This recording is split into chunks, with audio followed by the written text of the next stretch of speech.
चलिए आज के वीडियो में हम बताने वाले हैं क्लास 10वां का टारगेट ऑब्जेक्टिव क्वेश्चन 2026 का। ठीक है, और यहाँ पर हम देखेंगे चैप्टर 7। ठीक है, चैप्टर कौन सा देखेंगे? चैप्टर देखेंगे 7 यानी कि निर्देशांक ज्यामिति। ठीक है, और इस चैप्टर को हल करने से पहले सबसे पहले हम इसको देखेंगे, इस सूत्र को देखना है। ठीक है, निर्देशांक वाले सूत्र को देखेंगे। ठीक है, एक में दिया है ऑप्शन एक में x को बोलते हैं भुज। ठीक है, क्या बोलते हैं? x को बोलते हैं भुज बोलते हैं। ठीक है, y को बोलते हैं कोटि। ठीक है, y को क्या बोलते हैं?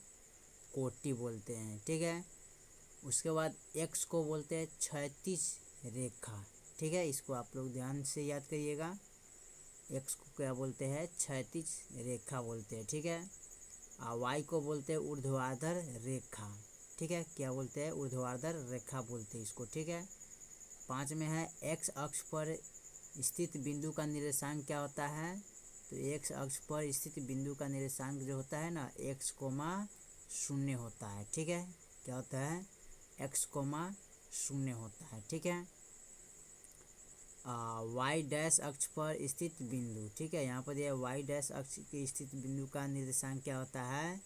तो 0, y होता है। ठीक है, क्या होता है? 0, y होता है। साथ में मूल बिंदु का निर्देशांक, मूल बिंदु का निर्देशांक जो होता है 0, 0 होता है। ठीक है, अंत विभाजन सूत्र यानी कि m1 गुने m2 प्लस m2 गुने x1। ठीक है, बट्टे m1 प्लस m2 होता है। ठीक है, इसमें गुना का चिन्ह छिपा रहता है, इसमें भी गुना का चिन्ह छिपा रहता है। ठीक है, coma m1 into y2 plus m2 into y1। ठीक है, बट्टे m1 प्लस m2 होता है। ठीक है, यह है अंत विभाजन सूत्र। ठीक है, उसके बाद 9 में है बाह्य विभाजन सूत्र यानी कि m1 into m2 minus m2 into x1 बट्टे m1 plus m2 comma m1 into y2 minus m2 into y1 बट्टे m1 माइनस m2। ठीक है, यह है क्या? बाह्य विभाजन सूत्र। त्रिभुज का जो सूत्र होता है 1/2 x1। ठीक है, y2 माइनस y3 ये कोष्ठ बंद plus x2 y3 minus y1 कोष्ठ बंद। ठीक है, x3 क्या होता है? y1 minus y2। ठीक है, कोष्ठ बंद। ये है त्रिभुज का सूत्र। ठीक है, दूरी का सूत्र जो होता है यहाँ पर √अंडर x2 माइनस x1 का whole square plus y2 minus y2 का होल स्क्वायर। ठीक है, मध्य बिंदु का सूत्र जो होता है x1 plus x2/2 y1 plus y2/2 होता है। ठीक है, त्रिभुज का केंद्रक यानी कि y बराबर होता है y1 plus y2 plus y3/3। यहाँ त्रिभुज का केंद्रक x बराबर होता है x1 plus x2 plus x3/3। ठीक है, तो ये सारे क्या है? सूत्र है आपको। ठीक है, इसको ध्यान से देखना पड़ेगा। यह है निर्देशांक ज्यामिति का सूत्र। ठीक है, इसको आप अच्छे से जब याद कीजिएगा तो आपका जो मैथ है एकदम बनाने में कोई दिक्कत प्रॉब्लम नहीं होगा। ठीक है, आप अच्छे से इसको याद कर लीजिएगा। यह है निर्देशांक ज्यामिति का। ठीक है, अब इसका हम देखते हैं चैप्टर 1 का। ठीक है, अब यहाँ पर कह रहा है कि y डैश अक्ष पर स्थित किस बिंदु का रूप क्या होता है? तो इसका जो ऑप्शन हो जाएगा यानी कि डी होगा, इनमें से कोई नहीं है। ठीक है, 2 में कह निम्नलिखित में कौन बिंदु x बराबर 2 के लेखाचित्र पर है? ठीक है, तो ये भी आपका होगा, इनमें से कोई नहीं। ठीक है, इसमें पूछा है 3 में बिंदु कोटि। ठीक है, क्या होता है कोटि? ठीक है, तो इसमें जो अभी हमने इसमें देखे थे। ठीक है, कोटि किसको बोलते हैं? जैसे मानते हैं -6, -8 है। ठीक है, तो देखिए कोटि बोलते हैं इसको, यानी कि इनको बोलते हैं भुज, ठीक है, भुज बोलते हैं, यह है x का मान, ठीक है। इनको बोलते हैं कोटि, ठीक है, कोटि ये होता है क्या, y का मान, ठीक है। यहाँ पर तो इसमें पूछा है क्या, कोटि पूछा है, तो कोटि जब पूछा है तो कोटि आपका कौन हो जाएगा, -8 हो जाएगा। कोटि आपका कौन होगा, -8, इसको बोलते हैं कोटि। y को मान के हम क्या बोलते हैं, कोटि बोलते हैं। 4 में कह रहा है निम्नलिखित में कौन सा बिंदु द्वितीय चतुर्थांश में स्थित है, ठीक है। यहाँ पर पूछा है द्वितीय चतुर्थांश, ठीक है। तो द्वितीय चतुर्थांश में कौन सा होगा उसको देखना पड़ेगा। सबसे पहले यहाँ पर देखिए, यहाँ पर एक हम बना देते हैं आपको पहचान करने वाले ट्रायंगल, ठीक है। यह है प्लस कोमा प्लस, ठीक है, यानी कि प्रथम चतुर्थांश इसको बोलते हैं, ठीक है, इसको बोला जाता है। फिर उसके बाद होता है क्या है, फिर उसके बाद इनको बोलते हैं माइनस कोमा प्लस, यानी कि द्वितीय चतुर्थांश, ठीक है।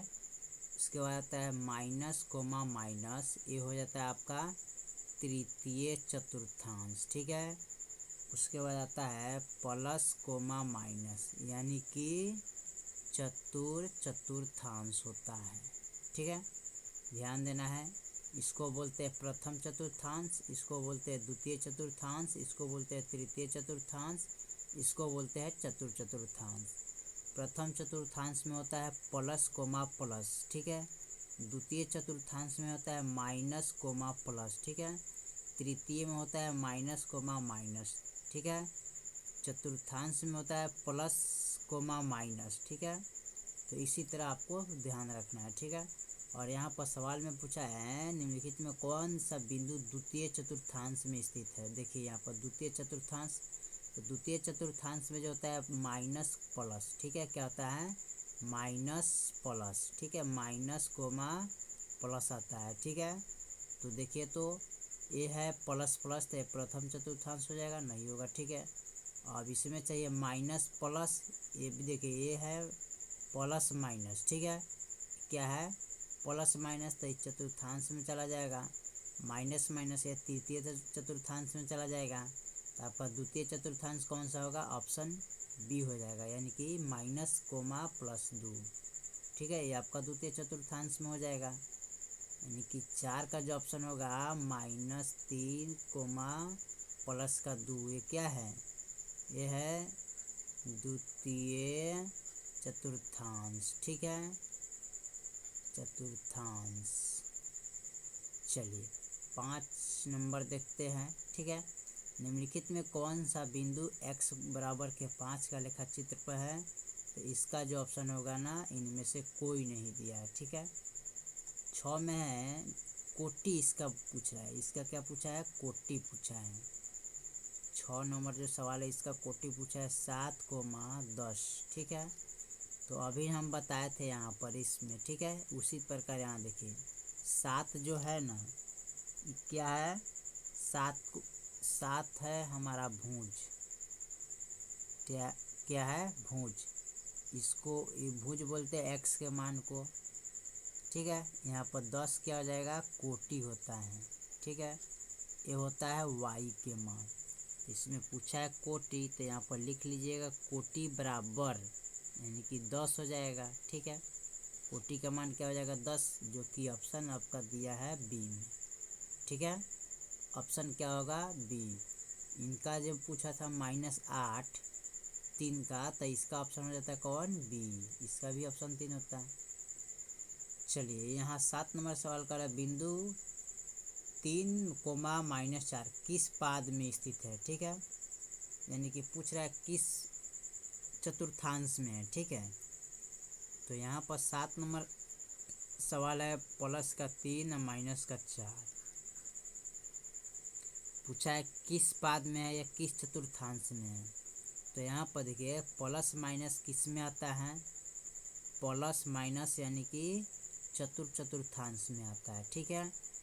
तो देखिएगा इसमें कौन रहेगा, ये है माइनस प्लस, ठीक है, ये है माइनस प्लस, तो माइनस प्लस जो आएगा वो हो जाएगा द्वितीय चतुर्थांश, ठीक है।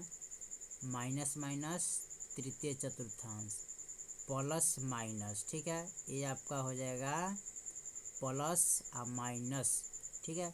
यहाँ पर प्लस प्लस होगा प्रथम चतुर्थांश, तो ऑप्शन जो होगा ना प्लस माइनस, ये हो जाएगा क्या आपका प्लस माइनस। देख लीजिए किस में है, तो चतुर्थांश में है, ठीक है। चतुर्थांश में है तो लिखेंगे चतुर्थांश, ठीक है। ऑप्शन इसका हो जाएगा बी प्लस, सॉरी ए किधर आगे चल गया, यहाँ पर 7 में ना, सॉरी 7 में हमको देखना था ना, हमने गलती है सवाल चेक दिए। हमें देखना है 7 नंबर का ना ऑप्शन, ठीक है। ऑप्शन 7 नंबर में देखना है, यानी कि 7 में दिया है तो प्रथम चतुर्थांश नहीं होगा, ठीक है। द्वितीय भी नहीं होगा, तृतीय भी नहीं होगा, होगा ऑप्शन क्या डी, यानी कि चतुर्थांश होगा, ठीक है। ए क्योंकि प्लस और माइनस किस में आता है, तो प्लस माइनस यहाँ पर चतुर्थांश में, ठीक है। चलिए इसके बाद हम 8 नंबर को देखते हैं और इस सबको मिटा लेते हैं, ठीक है। तो मिटाने का आवश्यकता है, सिर्फ हम इनको इतना को हम मिटा लेते हैं, ठीक है। बाकी जो सवाल है उसको हम देखते हैं, ठीक है, मिटा के। अब यहाँ पर देखिए क्वेश्चन नंबर 8 का, 8 में कह रहा है कि निम्नलिखित में कौन सा बिंदु तृतीय चतुर्थांश में स्थित है, तृतीय में। तो तृतीय का देखिए तो अब माइनस माइनस होता है ना, तो यहाँ पर देखा जाए प्लस प्लस है तो प्रथम में हो जाएगा, प्लस माइनस यानी कि ई आपका चल जाएगा कहाँ पर, प्लस माइनस चतुर्थांश में चला जाएगा। उसके बाद देखिएगा ये माइनस माइनस, और यहाँ पर पूछा है तृतीय, ये माइनस प्लस है ना, तो माइनस प्लस आपका द्वितीय में चला जाएगा। आपका तृतीय चतुर्थांश जो होगा ना ऑप्शन सी हो जाएगा, ठीक है। यानी कि माइनस का 5 कोमा माइनस का 9, यानी कि किस चतुर्थांश में है, तृतीय चतुर्थांश, ठीक है। तृतीय चतुर्थ में है, ठीक है। क्योंकि तृतीय में क्या है, माइनस माइनस है, ठीक है। 8 के बाद हम 9 में देखते हैं, 9 में क्या कह रहा है। 9 में जो दिया है ओ का मूल थी 0,0 है बिंदु हो तो पी का निर्देशांक एक्स वाई हो तो इसका दूरी क्या होता है। तो दूरी बराबर जो सूत्र होता है √एक्स का होल स्क्वायर प्लस वाई का होल स्क्वायर, ठीक है। तो देखिए तो ऑप्शन कौन है, बी, यानी कि ये सब क्या है, गलत होगा। ऑप्शन हो जाएगा बी, एक √x square plus y square, ठीक है, यही हो जाएगा। 10 में दिया है वाई अक्ष के से बिंदु इतना की दूरी क्या है। तो देखिए वाई अक्ष से बिंदु का पूछा है ना, तो देखिए ये है 12, ये है 14, इसका क्या करना है, दूरी निकालना है, ठीक है। तो पूछ रहा है वाई अक्ष से दूरी कौन है, तो इनको जो बोलते हैं ना ये क्या है, भुज, यानी कि एक्स का मान हो गया। इसको बोलते हैं कोटि, जो कि ये वाई के मान हो गया। तो ये बताइए पूछ रहा है कि एक्स के दूरी पर वाई है और वाई के दूरी पर क्या है, एक्स है। तो यहाँ पर एक्स का दूरी का मान क्या हो जाएगा, 14, ठीक है। और यहाँ पर वाई के दूरी का मान क्या हो जाएगा, 12, ठीक है। तो यहाँ पर लिखेंगे वाई के दूरी बराबर कितना हो जाएगा, 12। ऑप्शन कौन होएगा, यहाँ पर देखिए 15 नहीं होगा, 13 नहीं होगा, 14 नहीं होगा, ऑप्शन ए हो जाएगा, ठीक है। क्योंकि वाई से दूरी पर कौन है, 12, और एक्स के दूरी पर कौन है, 14, यानी कि वाई का पूछा है तो वाई का पूछा है तो कौन सा हो गया, 12 हो जाएगा, ठीक है। इसी प्रकार आप सवाल को हल कर सकते हैं। और चैप्टर हमने 7 का निर्देशांक ज्यामिति का शुरुआत किए हैं, 1 से लेकर टोटल 10 सवालों को हमने देखा है, ठीक है। और इसके बाद हम अगले वीडियो में फिर शुरू करेंगे 11 से, जो जितना सवाल है इसको सवाल को सबको हल करेंगे, ठीक है। तो इससे पहले के वीडियो नहीं देखे तो जाके प्लेलिस्ट में देख सकते हैं। तब तक के लिए फिर मिलते हैं अगले वीडियो में, तब तक के लिए जय हिंद। जय भारत।